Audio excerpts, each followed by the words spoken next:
So again, welcome, and I'm going to turn it over to our moderator today, Miss Angela Price. Thanks, Meg. I'm Angela Price. I am a policy and program manager for Salt Lake City's Housing and Neighborhood Development Division. And I also am the co-chair of the APA Utah Legislative Committee. I'd first like to start by thanking Meg and the League for joining us today in this joint event.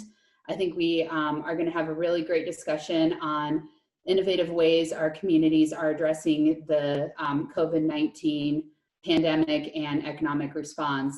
I'd also like to thank Susie Pethram with APA Utah Chapter's Events Committee for her help in getting this webinar set up today. Just a few kind of rules. As Meg said, you guys are all muted. Feel free to put questions in the chat. We may take 1 or 2 questions after each of the presenters, and then we will have time at the end that will open up for questions for all of the panelists here today. I'm very excited to be joined here this morning with my colleagues from the Salt Lake City Transportation Division, John Larson and Dan Bergenthal, and John Weidenheimer from Park City Economic Development, and Dave Anderson from CenterCal to talk a little bit about what they're doing at Station Park in Farmington. We have seen a really interesting shift in our communities over the past 3 months. Bike sales are up 140%. You can't find a bike right now if you tried. Our streets are flooded with pedestrians. Really, it's a planner's dream. And we have, while we have all of these people outside enjoying getting fresh air, enjoying our communities, we still are seeing consumer confidence at its lowest rates, and our businesses are struggling to get people in the doors.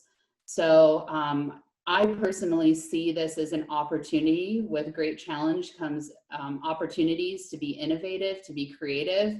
And as community planners, as business owners, we have an opportunity to address this crisis, both on the short term and on a long-term basis. Just last week, Mayor Mendenhall released or signed her 11th proclamation for Salt Lake City, where she waived parking requirements citywide. This is going to allow our businesses to expand in the public right-of-way, and it's also going to allow businesses to expand out into private areas like parking lots. This is a short-term proclamation to kickstart our economy, but something that our planning division is going to be looking at over the next 6 months to consider if this is a more permanent change. So we are seeing cities across the country innovating, being creative, reimagining public spaces, public right-of-way in ways that we've never seen before. And this is an opportunity for us to build on this momentum to create more active transportation corridors in our cities and to boost our economy. So with that, I would love to introduce our panelists here this morning. We have John Larson. He's a PE. He's the Transportation Division Director for Salt Lake City. John has an extensive career working on transportation issues. And before he came to Salt Lake, he worked with Wasatch Front Regional Council. He's a strong proponent of walking as the original and only major mode of transportation. He loves 90s rom-com and long walks on the beach. And John will learn to not let me write his bio in the future. We also have with us from Salt Lake City, Dan Bergenthal, who is a transportation engineer and currently serves as the Division Safety and Analytics Program Manager. He enjoys the challenge of improving safety for all modes of travel and promoting active transportation. In addition to bicycling and running, Dan enjoys camping and hiking with his wife and 2 sons. And these guys are here to talk about the Stay Safe, Stay Active program that we've implemented here in Salt Lake City. But before we do that, I'd really quickly like to, I forgot 2 kind of business items. First, this is you can receive AICP credit for attending this webinar. And then second off, we're going to do a quick poll. We just want to understand what our audience is today. So if you can, you should see a poll that just popped up on your screen. If you can submit your answer to us. We would appreciate that, and we will share the poll results. With that, I will turn the time over to John and Dan to kick us off on the Stay Safe, Stay Active program. Okay, and I'll just take another second here though before the polling closes here, and we'll show those results. And there you go. So a lot of local government leaders, state, some business owners, and people who just think this is a cool topic. Great. Well, thank you so much. And John and Dan, I'll turn the time over to you. Okay. So Dan has done most of the work. He really took the lead on the Stay Safe, Stay Active Streets initiative. I'm just going to take a couple minutes just to kind of the background on that. This is something that, as we all had to get, as things really shut down back in March, we were noticing that A, people are going stir crazy. B, we were starting to worry about people's physical and mental health.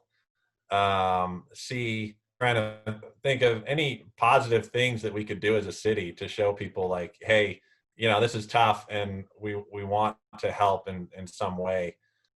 And then on top of that, we're noticing cities around the country and the world were doing some things, taking advantage of the fact that at least for like a solid month there, traffic volumes just kind of like evaporated, right? Like it was a lot of empty streets. And so we took advantage of that opportunity to, I don't want to say close the streets, but rather open some streets up in the city for walking and biking. And this was something, just to get people, out and active. I think maybe, if I'm putting together, scrapbooking, I'm not really a scrapbooker, but maybe I should be if I like 90s rom-coms. One of the things that would be in my scrapbook is the Dan Rather tweet that came out in late March, where he said, maybe when all this is said and done, we ought to take a look at our sidewalk widths. And, a lot of our sidewalks are only, maybe 5 feet wide, and we're told to keep 6-foot distance people. And so that was part of the thinking behind this as well, is give people some room to kind of get out into the safely distance from each other while getting some exercise. Anyway, so we kind of made it a thing. Dan really stepped up and has put a lot of his other work kind of on the back burner for a little while to help do this cool initiative in Salt Lake. So I'm going to turn it over to Dan. All right, thanks, John. Yeah, so like John said, we were looking for something that we could do for people when they were told to stay home, and yet they were told that they could go out and exercise. And all of a sudden we saw all of our parks and trails get super crowded. And we came across the idea of, hey, why don't we open up some of these streets to allow people to recreate near their homes. And we can use some of these streets that weren't being used much for cars at the time either. I mean, the volumes are really low. They've come back up a little bit, but they're still not back up to what they used to be. So after I need to share my screen, I'm sorry. Hold on a second. There we go. Okay. So once we decided to move forward with this idea, we put together a map of streets that we thought were good candidates for opening it up to bicyclists and pedestrians. And we created this map. We selected these streets based on street walkability, community visions for their streets, ease of implementation, and equity. We were trying to spread these around the city. And once we had this map, we then worked with our civic engagement team to put out a week-long survey. in which we asked residents for feedback on which of these highlighted streets here that they would like to see open for recreation, and which sections of these roadways they thought were most important to them. We also allowed them in this survey to submit ideas for other streets that they preferred in their neighborhoods. And I think I mentioned it was 1 week that the survey was out there, but we received over 6,200 responses to this survey. It was amazing. And we were able to take that information from the public and use that to select then which streets we would do and which portions of each one of these streets that we were going to open up for recreation. So the next step then was to make it happen. And we wanted to act quickly because we didn't know how long this was going to last. You know, it could have just lasted a couple weeks, and we just didn't know at the time.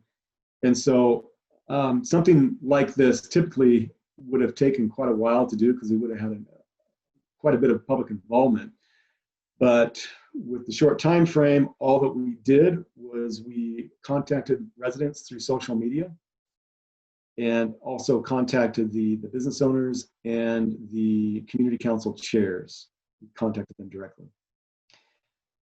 So we moved ahead, and the first road that we did was 500 North between Redwood Road and 800 West. This is a photo of that road there. This was done on April 23rd, which was 56 days ago now. And we currently have 10 streets that are open, with the last 2 that were installed on May 26th. Here is a list of the roads that we did. I don't expect you to read all that. I made a map, it's a little easier to visualize. So here they are. In total, we opened up 10.1 miles of roadways to recreation. And all of these streets but one are 2-lane residential roadways. And access is being maintained to motorized vehicles for homes and businesses, on-street parking, deliveries, garbage, all that's maintained. So if you need to go down the street for that, you're welcome to be there. All of our signs say local traffic only or no through traffic. And on the road here that's pink, Ninth South, that is a 4-lane and a 5-lane roadway through that area there. So what we did for that road is that we closed the outside travel lanes in both directions, and we opened that up to bikes and peds while still maintaining it for local traffic. So if you want to park on street parking is still there. You need to access your house, you need to access a business, that is all there and available still. This is actually a photo of Ninth South. So you can see we even have some signs out there, directing people, business access, helping them understand that, look, you can still use this area. Just don't use it as much. We're trying to share the area with bicycles and pedestrians as well. So we worked together with UDOT to put together the striping and barricading, or the barricading and signing plan for Ninth South. For the remainder of the roadways, we did all that in-house. And this is a photo of our typical barricading arrangement. This is over on Emory Street on the west side of Salt Lake City. So essentially on each leg of every intersection that intersects a particular road, we have these signs. And so we've got the bike ped warning sign there. And as I said earlier, we have a road closed, local traffic only, or a road closed to through traffic sign. This is another photo of 8th East. And at the mid blocks, we have a sign that we printed on corrugated plastic that explains the rules of the shared space. This was printed in both Spanish and English. So we have Spanish on one side of the barricade, English on the other. And this is what that sign looks like up close.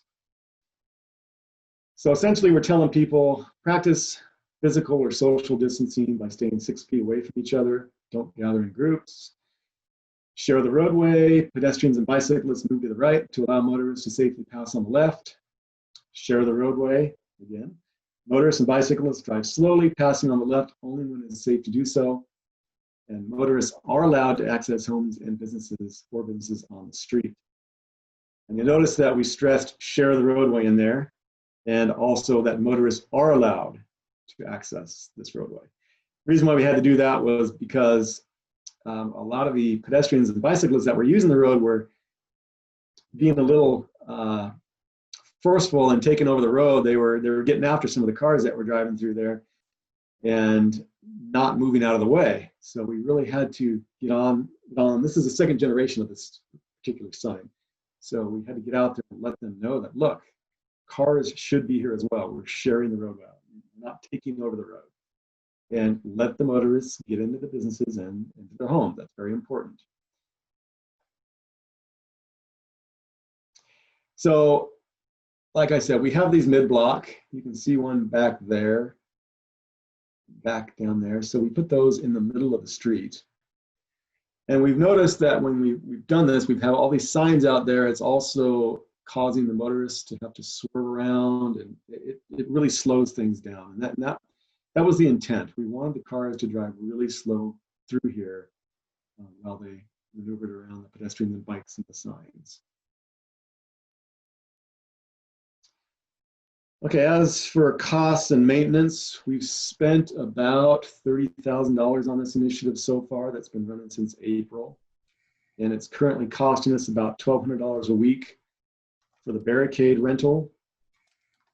So we own the signs. We printed up all the signs, but the barricades, we are renting those. So on June 4th, we went out. We wanted to see how many people were actually using these streets. So on June 4th, we went out between 5 and 7 p.m. and we counted bicyclists, pedestrians, cars. And this graph here shows the bicycles and pedestrians that were actually in the roadway. It doesn't include those that were on the sidewalks. So 8th East was the one where we had the most. We had 108 bicyclists and 23 pedestrians that walked by in those 2 hours. And it's kind of interesting that all the roads except one had more bicyclists. 4th Avenue had more pedestrians, 39 pedestrians and 21 bicyclists. So as you can see, the roads are being used for what we intended them to be.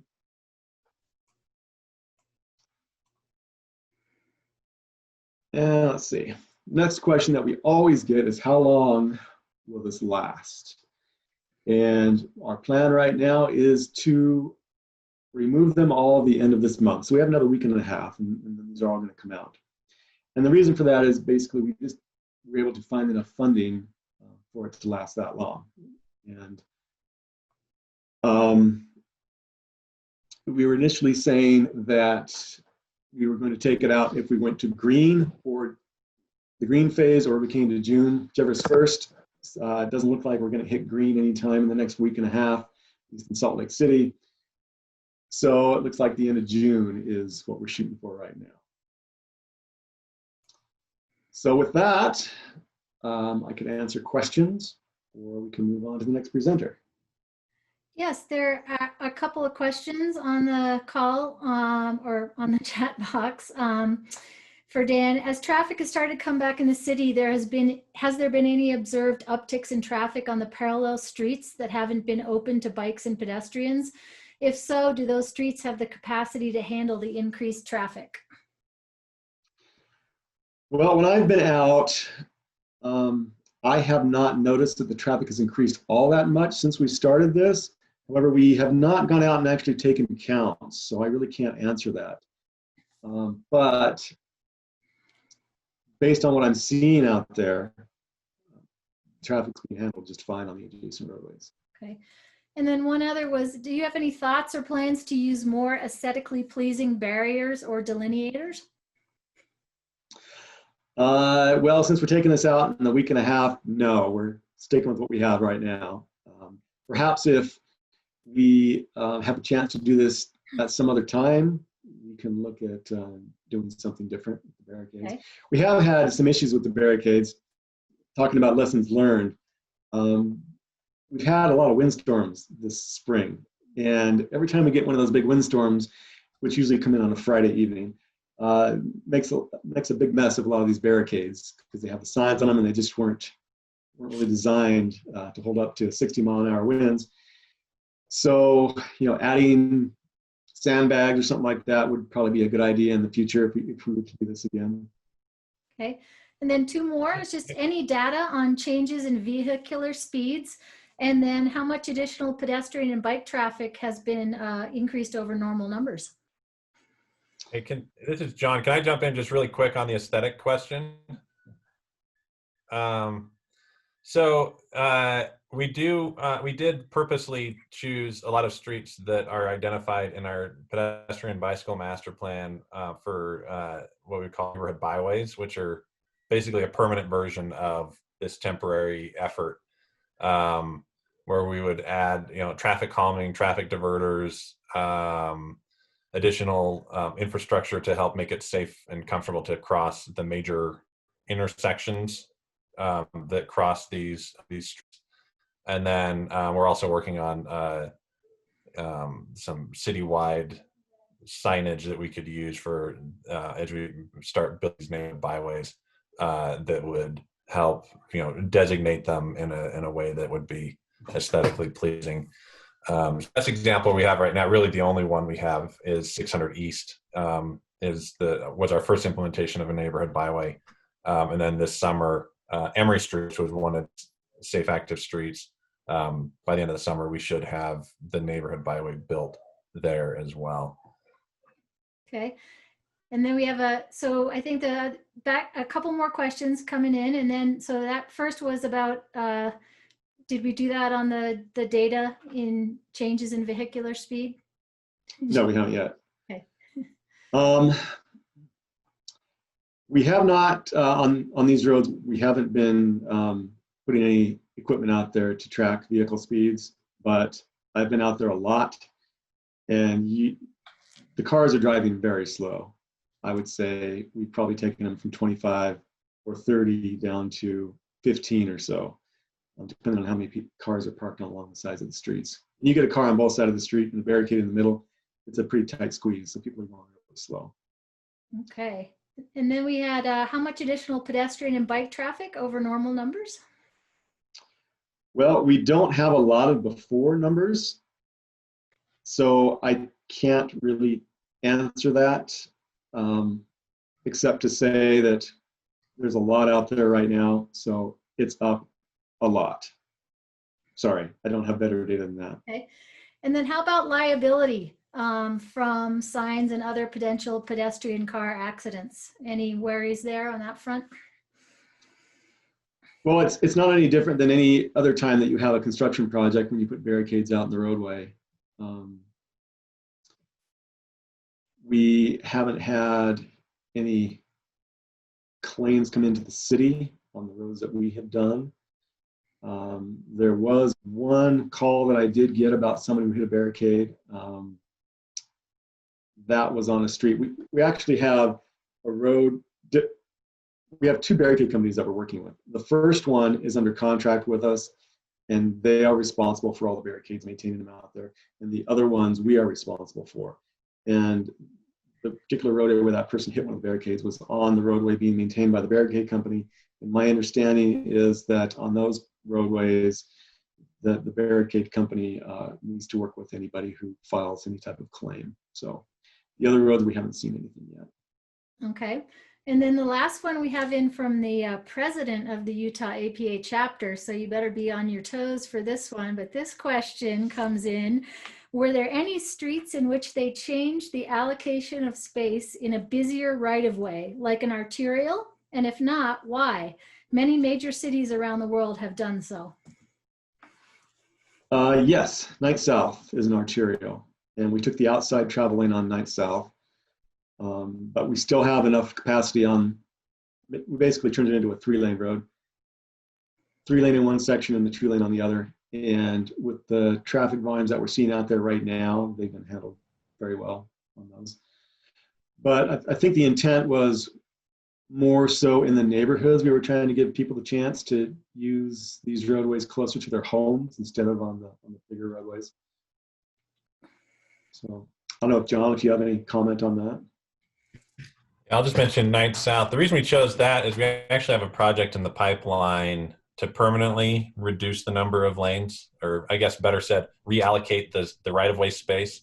Some of you may be aware of the 9-line trail. I think it was originally called like the Trans City East-West Trail. I don't know, it had some name like that. 9-line sounds cooler. But it's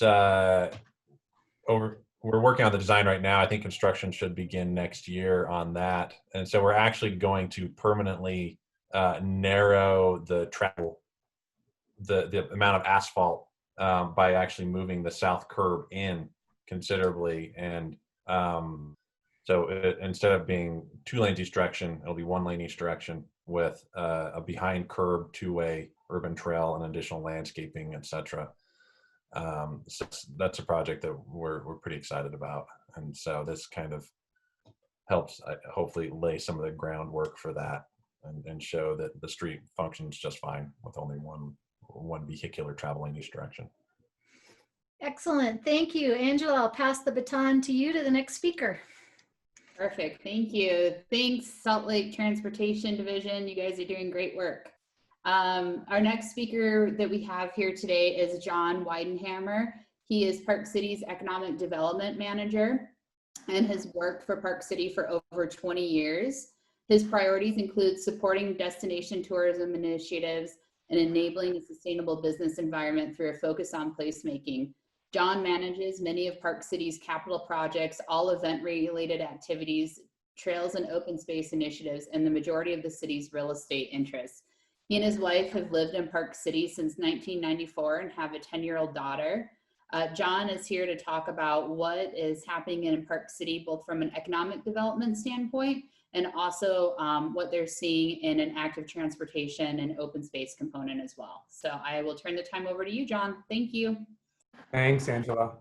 You know, you could have made up my bio. That would have been better. You know, you could have just said that Meg Ryan hired me as the planning intern in 1999, and I think that would have done it more justice. But thanks for having me. We're excited to be here.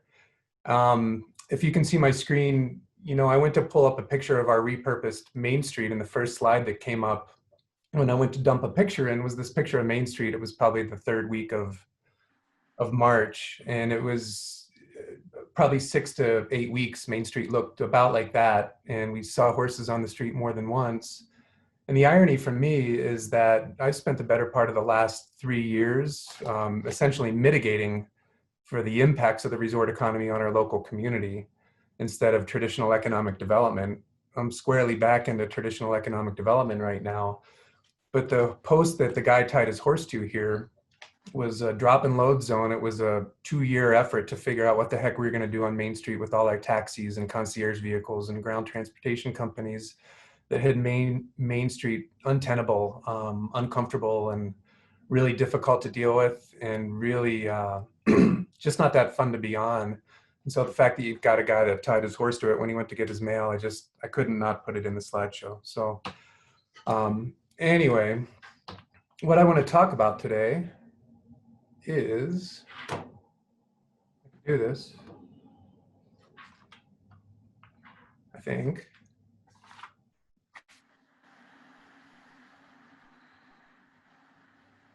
It's just a baseline of the urgency to change. Dan talked a lot about it. Angela talked a lot about it. Is why are we making changes? Are they going to be temporary? Are they going to be long term? And for me, it always comes back to the city's role. What's the public policy implication? And so understanding the local impact on our economy is really important. Being a tourism-based economy with visitors providing probably more than 60% of our local revenues. Dan mentioned also kind of these unanticipated recreational uses and the way people were getting outside when otherwise they couldn't. There are some things we saw there that we didn't really think about that we'll touch on briefly. And really, I want to focus and spend some time on the temporary relief efforts that we have. And I'll finish with just reminding you of some of the public policy talks we're having. So the timing could have been worse for us. You know, we made it through March. We were in the midst of another double-digit increase year over year from the record we had set the year before. So we lost a couple of weeks in March, and that was damaging. But at the same time, March was so strong and the rest of the winter was so strong Maybe as we've seen our quarterly sales tax numbers come in, not as damaging as it could have been. Our revenue mix, 70% of it is sales and property taxes. 5 years ago, that would have been about 30-30, but with the robust economy, our sales tax has really been carrying us and really growing like crazy. Direct sales at ski areas in the state of Utah down significantly, almost $250,000, and locally over 150 million. That's nothing to shake a stick at. Think of all the jobs and the impact. Our budget department for the remainder of our fiscal year, which ends end of June, was down about 4 million for this fiscal year, and we're projecting almost 9 million for next year. That's 20% of our general fund and our operating budget. That's really caught our attention, and I think that's been the main premise and reason we've been willing to really think differently and really be willing to try some new things, even if it's just on a trial basis. When you look at the jobs in Summit County, unemployment was at 20% in April. Utah's rate was about 10%. Compared to last year, we were 2.5%, so significant uptick, obviously. As the title of the slide says, there's some positive trends. The Labor Department's projecting jobs. We're all starting to hear some of those indicators, maybe not as bad as we had thought. But when you look at our lodging and occupancy, that's really where you start to see our bread and butter. Our ski resorts and the sales there, lift tickets are really the bread and butter. But what the golden goose has been for us is group sales. And people in corporate business. And there's not, as we heard earlier, not a ton of consumer confidence right now. May was, the last week of May was at 50% occupancy last year. This year it was at 11. We're projecting our room taxes down almost 95% in our second quarter and 65% in our third quarter. But people are starting to come back. We're starting to see some visitation. We're pushing into the 15 and 20% in occupancy, and we're seeing that go up a little bit. So there's signs for optimism for us. And as we've gone through this process, as I mentioned, there were some unanticipated things as we went through the shutdown that surprised us. Our trail counts on the busiest of weeks, we're seeing those every single day of the week now, where in the past, we'd have 500 or 600 people on a weekend. We're now seeing that every single day of the week at every one of our trailheads. That's pushed us to have a lot of protocols and reminders about social distancing and encouraging people to wear face coverings on trails and public service announcements. And then one thing we really never anticipated, and I even see it in my neighborhood, which is maybe 5 or 10% occupied year round, we're probably at 30-40% occupied. We've had a lot of second homeowners come and post up. They want to hang out. They want to enjoy the mountains and maybe get away from the urban area that they live in. And the influence of that is, strangely, that we're having a ton of sales. All our bike shops are out of bikes. You can't buy an e-bike, and you can't buy a normal bike. So we're having all kinds of product hit the market. That's been good for our economy. Again, something that we probably didn't anticipate. We're grateful for the trails and we're grateful for the open space. And so whereas we maybe haven't had to repurpose as many of our urban walkways for biking and social distancing, we have had to be quite conscious of our trails. We have repurposed a number of our city employees, during the shutdown, where some of them didn't have work that they could do directly. We got them out and they did trail work and trail cleaning and trail maintenance. And so we had our, as long as the snow allowed, we had a full selection of trails open and available so we could get people more spread out. Similar to our rec facilities, our recreation programs, we have to subsidize pretty heavily. And the shift that we've seen is, the typical in the shoulder seasons, and in particular where you have indoor fitnesses and group fitness classes. No one's been wanting to do that. And so we've been able to retrain and repurpose our staff on smaller pod activities, groups of 3s and 4s, family units, and a lot of kind of classes for people who want to learn how to mountain bike with their new bike. And so to repurpose our staff to be nimble and responsive to the market has been something that's been helpful from a revenue standpoint. And it's been fun. It's gotten the rec people engaged. It's gotten them out of their typical swim lanes. We've got all kinds of staff and small groups out in the streets and doing tennis lessons and all kinds of things that typically wouldn't be our normal bread and butter. So that's been fun. I do want to focus on this part a little bit more, and this is the temporary relief efforts. The city manager is the head administrator for the city, and he's got a fair amount of authority. So we've had discussions as we've gone through waiving some of these rules. What is it that we need the city council to do in a public meeting, and what can the city manager do by, kind of an executive order, or just do administratively? But we've waived a number of typical fees, whether it be for coming out onto the street or for a sign permit. We haven't waived business licensing yet, but we're willing to defer it. We've suspended regulations. Parking, paid parking's all temporarily on hiatus. Those drop and load zones for taxis all put on hold. Anything that would feel like an impediment to a small business, or cause a fee, or cause another hiccup, or cause a constraint that might constrain time, we've tried to do away with all those, and the city manager has had the ability to essentially suspend enforcement of those things. And we would anticipate that now through Labor Day. City council can always come in and encourage us to tighten that up sooner. But for a community that typically has been very conservative regarding time, manner, and place, and keeping things neat and tidy, where we maybe were afraid we'd see a run of terrible Pizza Hut banners or whatever, we haven't seen a lot of that. The merchants have been incredibly conscious of look and feel, and of not really overdoing it. And they've really been working together to maintain a consistency and continuity. The city has abated rent for all of our tenants, or I'd say about 90% of them. We've done that through, council will consider doing that through July. And again, customer service has been a focus, where we've had kind of a drop down in the amount of administrative permits and kind of day-to-day business. We've been able to provide a very high level of response times for permitting. And that's been a focus for the city manager, despite a lot of people working remotely or working from home.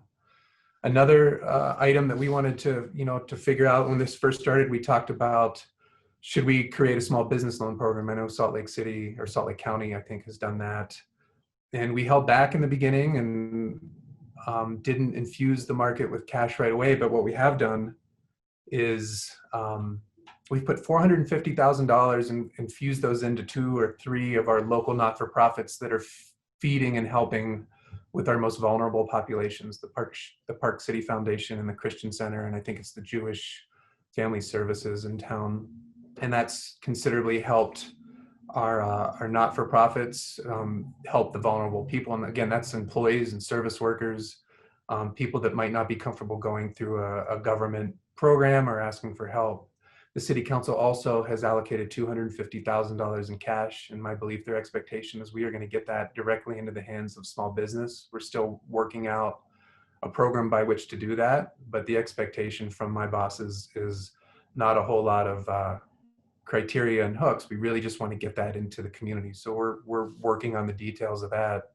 And then another thing we really focused on, and it was a really good joint effort between Summit County and our local chamber, was we've purchased over $100,000 at the rates we had access to for PPE equipment. So infrared thermometers, masks, gloves, and hand sanitizers sourced locally from our 2 distillers, Alpine and High West.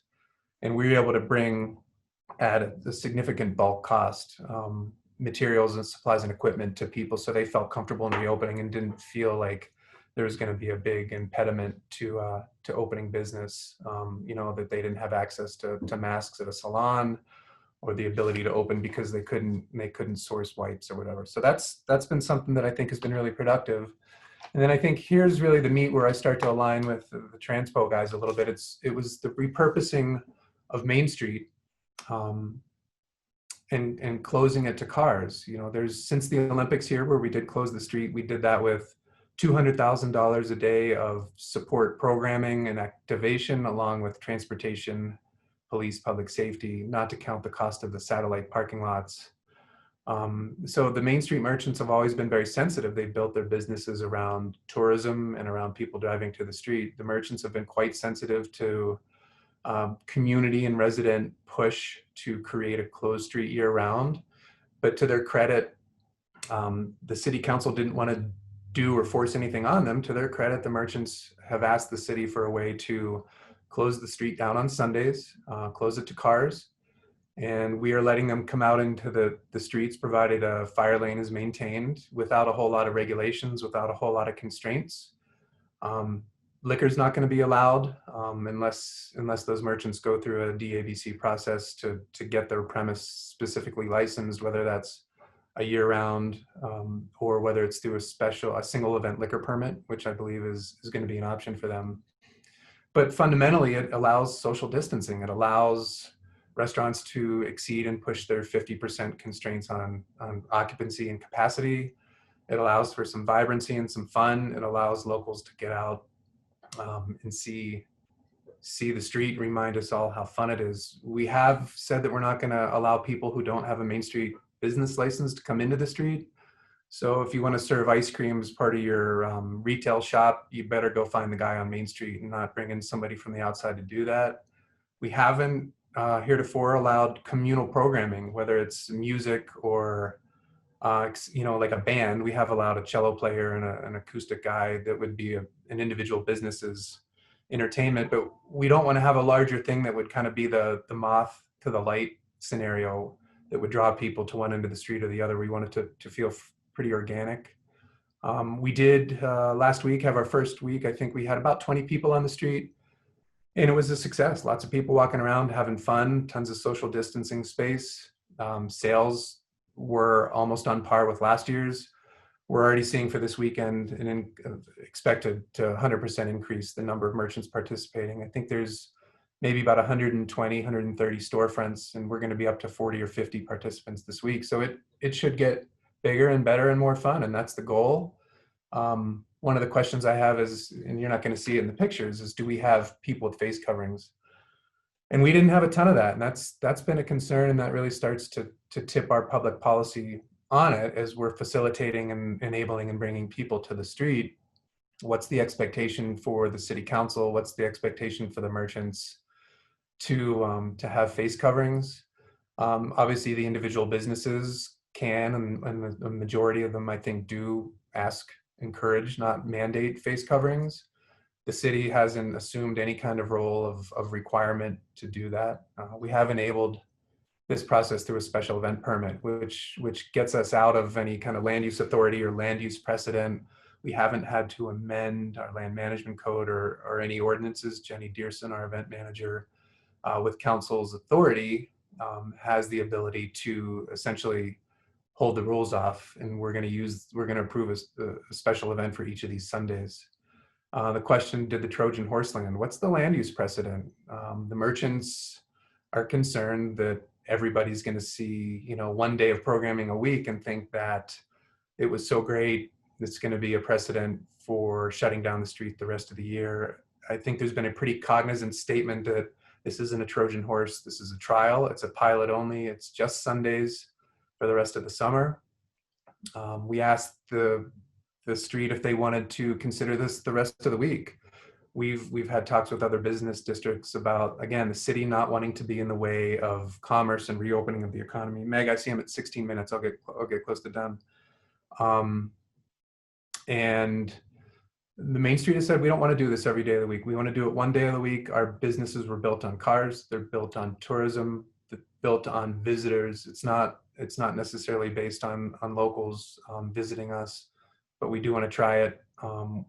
What's the barometer of success? Great question. I'm not sure we know. Sundays is the silly market days, hard to have year-over-year comps. But I can tell you, if people aren't making money, we'll hear about it soon. We'll hear about it quick, and we'll hear about it fiercely. So this isn't just a social experiment for having fun. This is a way to conduct business with social distancing in mind. So I think on my last slide, it's really, again, this balance of providing safety while encouraging visitation. And our city council is incredibly sensitive as we've gone through talking to them about some of our event calendar, whether it's the Kimball Arts Festival or whether it's the 4th of July or some of our other larger events. What is our role? What ownership do we have in promoting safe economic recovery? And I don't know that it's just as simple as saying you got to wear a mask and then absolving ourselves of responsibility. We're aligned with the Summit County Health Department, who feels very strongly that festivals and bringing people together in mass gatherings is really ripening the pot for creating problems. So we've got to be careful, and there's no blueprint for success. It's always a moving target. And I can promise you, where you guys, Dan, are thinking about closing down in June, I think it is going to be a work in progress. We're going to try this all summer, but it's going to evolve. It's going to be iterative, and we're going to keep moving and evolving as the market predicates, as the data and safety issues tell us, and as our policymakers weigh in on the balance of what the community needs and wants, how they want to use public spaces, how we want to bring visitors into that mix, and always that balance of the economy. I think we're incredibly sensitive to, if we lose consumer confidence, if we have such a big step back or growth of COVID, what will that do to our winter? And I think by and large, winter is where it all happens. And if we have to maybe slow it down in summer to preserve our chance for winter, we'll probably be willing to do that. So thanks for the opportunity. I'd love to answer any questions. Great, thank you, John. Meg, do we have any questions, or should we move to Dave?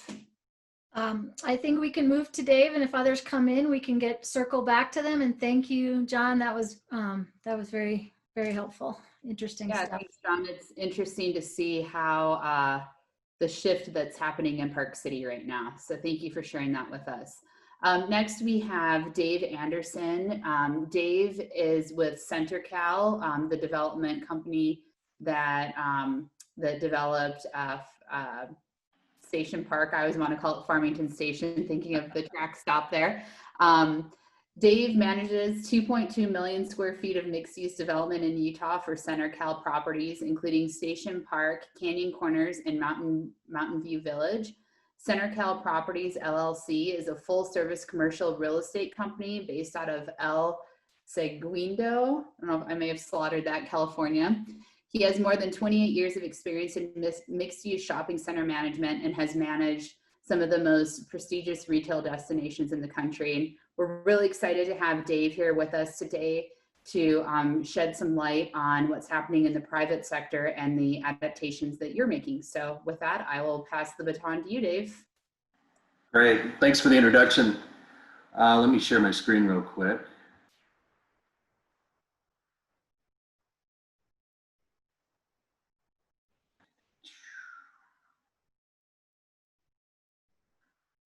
Can everybody see that? Yep. Great. Yeah, and again, I wanted to, thank everybody for inviting me to participate in this this webinar.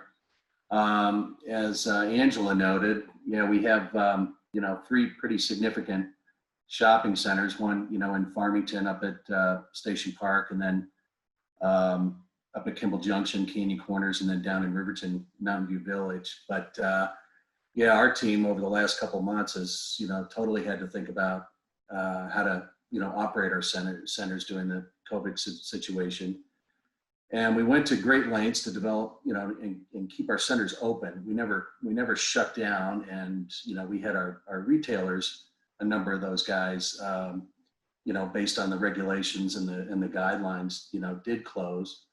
But for those that did stay open, our focus was, maintaining a clean and safe, environment, and again, making sure that everybody complied with all phases of the governor's phase guidelines for the, general public. As our centers are mixed use and open air, we had to develop a plan that basically complied with almost all the specific guidelines established for public spaces, restaurants, hospitality, retail stores, events, entertainment, gyms, and even the construction guidelines, as we had a number of stores under construction.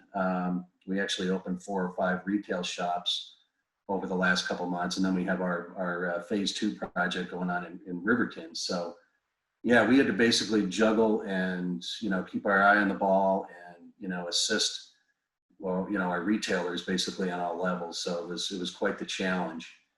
In the process, one of our top priorities was to those that were open, again, communicate, assist them and communicate to our customers that they were open. And we came up with a comprehensive plan. It was about 80 pages. It included the governor's, phase guideline plans, and we would continue to update those as different versions were generated. But it was a pretty comprehensive, answering hopefully proactively, their questions, their concerns. What are we doing? And we did everything from adjusting our hours where we felt, it was reasonable to work with them. And then we were quite flexible as to say, communicating with each and every tenant, hey, if you want to adjust your hours or, whatever you need to do, we're there to help. And, we had, again, communicating adjusted hours. We utilized our website, and we had our concierge team basically talking every day to those different retailers, and our whole team was monitoring those that closed, those that reopened, and we were tracking to try to educate the public with dates of potential openings. And at this point, we pretty much have all our tenants open. Cinemark, that's a big player at Station Park, is going to open on July 3rd. We're real excited. We heard that announcement yesterday, and they issued a release there. And it'll be interesting to see, how they operate. As their press release noted, they're going to work with kind of a limited capacity, stagger showings and some different things. But, I think they're kind of the last one to kind of figure out how to keep the public safe, and then again, how to get the lights back on. So, we're excited to get them back going. A big part of our plan, was communication, and signage was key. Again, educating the customer through social media as well as on site, who was open and what they were offering. And we developed a center-wide signage plan to help educate customers. We work with the local city officials, primarily in Farmington and in Riverton, to adjust the signage guidelines so that we could add additional signage, along the peripheral roadways there, so that we could again help promote what they're doing and what we have going on. And we tried to establish some standards, and I think we, at the end, probably about 30 days ago, to control the look and the feel, we basically took the whole signage program over and just, basically provided it for our tenants. And I think it was pretty successful. We not only had, signs along the curb, throughout the property, as our key was educating and promoting, the proper social distancing guidelines while visiting the center. And we had pretty much, every 100 feet throughout the center, different messages and, trying to communicate, to keep the 6-foot social distancing and, again, promote the proper social distancing guidelines. So, our priorities was, getting social distancing signage out. We even had floor graphics that we put out through the center just to remind people to kind of stay 6 feet apart. All our centers are very pedestrian friendly. We didn't necessarily shut down any of our inner roadways of such because of, how the sidewalks and the centers, flow. And again, we were able to, place signage, as I said, throughout. So I think we addressed all the key entry points and, where people were traveling, so that, again, the message was clear. We basically canceled all our large events, as we've been going through the different risk factors. We had a big concert series and, some things that would have already kicked off here, which, we put on hold, obviously, to comply with everybody and keep everybody safe.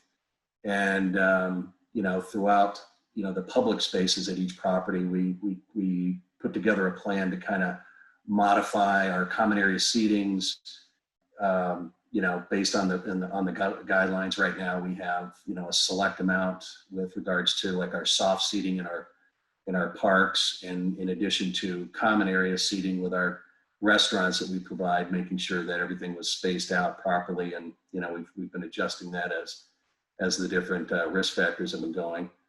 A lot of our tenants, wanted to do the pop-up curbside takeout and delivery type programs, which was really successful, and to again kind of streamline and help those that were interested. We provided tents and proper signage and designated parking spaces. And I think the majority of the people that are doing the curbside, the Best Buys and the Old Navies and such, will probably continue to do that.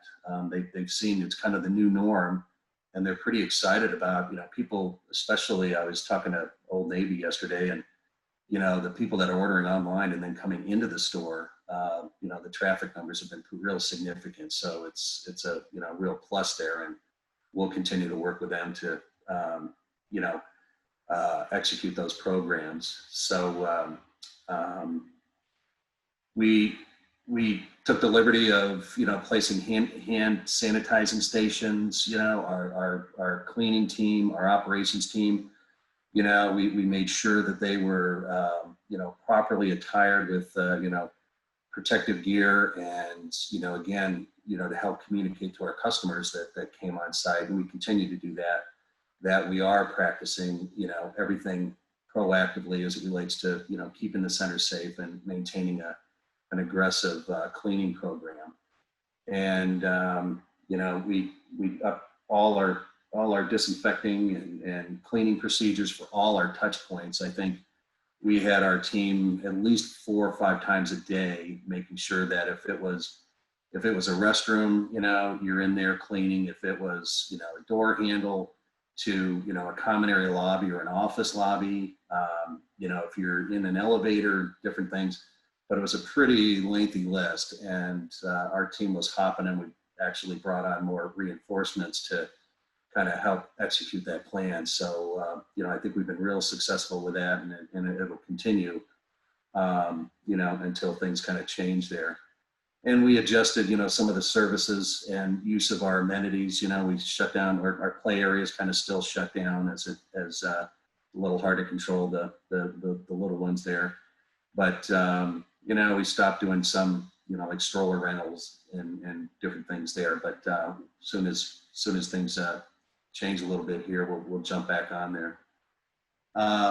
Here's an example of some of the signage that we did, and we took the liberty to kind of have a little sense of humor with some of these. But things like, have you heard? A lot of those were placed on the sidewalks, and we were pretty much had one of those in front of every store, in addition to, all these other precautionary, wash your hands. Our restrooms were, these were stickers on the windows, and, I think it communicated pretty, it was pretty straightforward, and, it was pretty successful. We've tweaked the design and the messaging a couple times, but we've actually had other property owners and office building owners and such. They came and just took pictures of all our stuff, and, hey, can we just change the logo and use what you got? And we're like, yeah, whatever we can do to help and support you. So these are some, examples of, kind of reopening together, and, a partnership with our tenants and our customers, trying to create the proper messaging there, help keep us safe. We had these signages at our entryways, and encouraging, face coverings. We couldn't mandate that, but again, it's certainly a work in progress. Many of our retailers right now are controlling their occupancy within the stores, and in the process of doing that, people are waiting out. Lines are forming, and people just aren't, unless they had some kind of line management concierge associate making sure proper social distancing is followed. There's been some challenges. So yeah, you're trying to keep them out of your store, but if they're all interacting and not following the proper social distancing guidelines outside of your store, I think you're kind of defeating the purpose. But and we've our staff is definitely assisting those, and I think our retailers are adjusting and realizing that. But most of our tenants, especially on a Saturday and on the weekends, do have lines, as in the process there. So, hopefully people, continue wear masks and stay, 6 feet apart, et cetera. But yeah, it's still a work in progress, and I think we got some more work to be done there. Let's see here. Here's some examples, of, again, clearly making sure that the message was out, that our, play area was closed. And you can see in this slide, here's maintain proper, 6 foot distancing. And then we had signage on the windows. Our management team in our office, we're really promoting to, for customers or our tenants to call in. And, we sent out a number of emails out to kind of support that with our tenants. This was kind of the, the streamline using our A-frames and different things, with the takeout and curbside delivery programs, and again, with, like elevator signage, limiting capacity. It was quite a challenge. So, again, having a little of everything. So, we own a hotel, we have the gyms, we have the event centers, we have basically every kind of retail use that you could fathom. It's, it was kind of it's just been a challenge to kind of work through all that and make sure we're addressing all the proper guidelines. Here's some examples of, our furniture that was in our office lobby here. We made adjustments to pull that apart. Here again, as I mentioned, seating areas outside, as a lot of people were restricted with dining inside their restaurants, we pulled stuff out and allowed them to move their furniture out to comply with the guidelines. And then you can kind of see shutting down restaurants, shutting down restroom stalls and such was kind of, as you can see in the signage, some priorities and some things that still are in place. The community, well, from a marketing standpoint, we were pretty aggressive using our website and social media outlets to communicate, again, who was open. And as we have a number of community partners and host a number of nonprofit events, our marketing team, has been real creative. And we actually just executed our 3rd annual Operation Hero Memorial Day event. And we typically do that in a retail space. And the whole program was a little different. And this year they basically to pay tribute in honoring our Utah's Fallen Service members. They had about 282 signs that we put throughout the common area up at Station Park in the Village, and people could drive through and pay tribute and participate in the event. So I thought it was a pretty creative event. And again, to kind of keep things going and attracting customers, giving them, something to do. As we're mixed use, we really encourage people just to gather, but now it's a little bit of a shift and is to say, hey, continue to come to the center and look what these great events we're doing, and we're continuing to do that, but we're actually, as safe as we can be, and made some adjustments there. So, real successful event. We also just finished Safe Harbor is one of our partners. Let me get to the next slide here. One of our partners at Station Park, and we've been working with them for a number of years. And we put together a basic drive-through food drive, and we netted over 7,000 in canned food and 2,000 in cash donations, and just had a lot of community support for that program. And then again, how do you do this in a COVID, following the social distancing guidelines? And here again, customers drove up and everybody was in their proper protective wear, and we were able to obtain those donations and everything. So it was again another real successful event. The working with the city, as it's been noted, a big priority with kickstarting the economy. We have great relationships and partners with where in all 3 districts where our centers are. And, you know, in Farmington, you know, we did a lot with regards to, you know, promoting their assistance programs and doing different things with them to promote what we're doing here.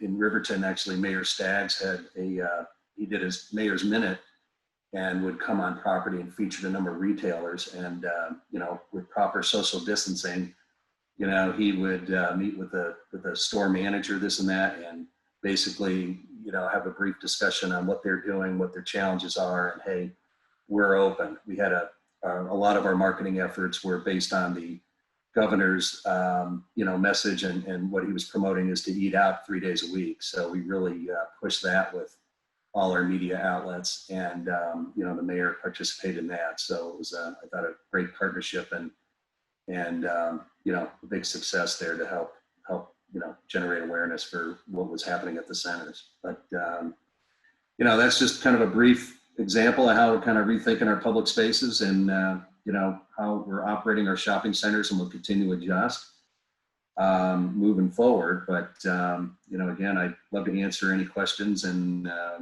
you know, again, thanks, sir, for letting me participate. Great, thank you, Dave. Really appreciate you sharing what you guys are doing at CenterCal. Before we open up to questions, I just want to say two things. Meg has posted in the chat, hot off the press, new DABC guidelines. So you can see that document in the chat there. And then I also wanted to open up, and Evan, sorry, I didn't tell you I was going to do this, but we also have Evan Curtis here with the Governor's Office of Management and Budget.